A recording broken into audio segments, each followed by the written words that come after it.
Hello, welcome to Tim Brenshaw's Pro Tech Coach Dungeon. This is my server room. I'm not going to show you the rest of it. This is the nicest shelf, so we'll just leave it at that. I've got my UPS sitting over here doing its job. Got my handy Nexus 10 tablet sitting here so I can look up documentation as I need it, which really so far for this second part of the video about the Drobo haven't really needed much because it's very straightforward. All I'm going to do is rack my drives.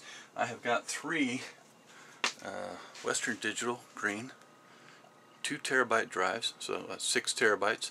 Once I get done with the RAID, I'll end up with whatever that turns out to be, 3.9 or 4 or whatever the calculation is. Plenty for my application right now.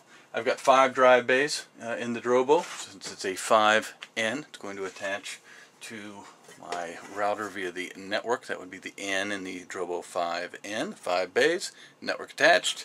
We've got power on-off switch, which we talked about in the unboxing video. So I've already racked one. You can see, look, push a button, it pops right out.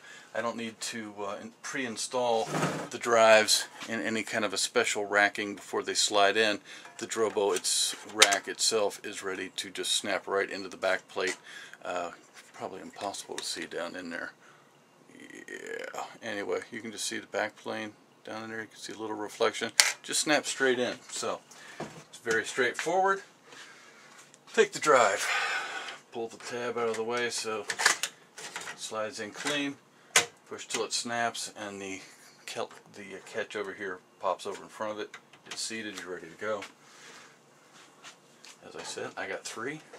These came out of my Windows Home server, so I know that I've got plenty of room because it did drive extending in Windows Home server, so it did a kind of a Windows specialty RAID, so I will have plenty of storage from these 3 drives, just as I did on the Windows Home server, to restore my backups to, which I will be getting from USB drives because I store those off-site, and so I will be going to get that later today to restore onto here, along with some daily backups to bring me fully up to speed. By the end of the day, I should be good to go. Stay tuned for video 3. We will be walking through the setup of the Drobo dashboard, where we'll actually connect to this thing, do some configurations, get it all set up, and that kind of thing. I've got everything labeled. As you saw, I've got 2 terabytes written on each of the drives here, so at a glance I can see what I've got.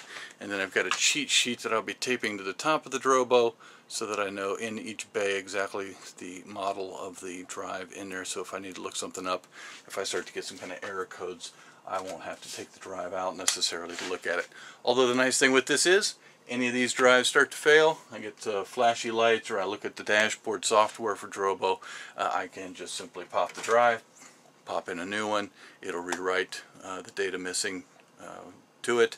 I never go down, and that's the whole point of this thing, is never be down.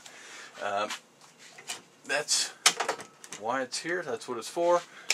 Stay tuned for video 3. If you missed the unboxing, you want to hear a little bit more about why I bought this, or read on the website. I will be posting more details on exactly why I went with the Drobo versus other options out there, because there's things that are more inexpensive. Let's just put it that way. I'm not saying this is expensive, but it's you know, it's not a budget item either. Anyway, thanks for tuning in. Talk to you soon.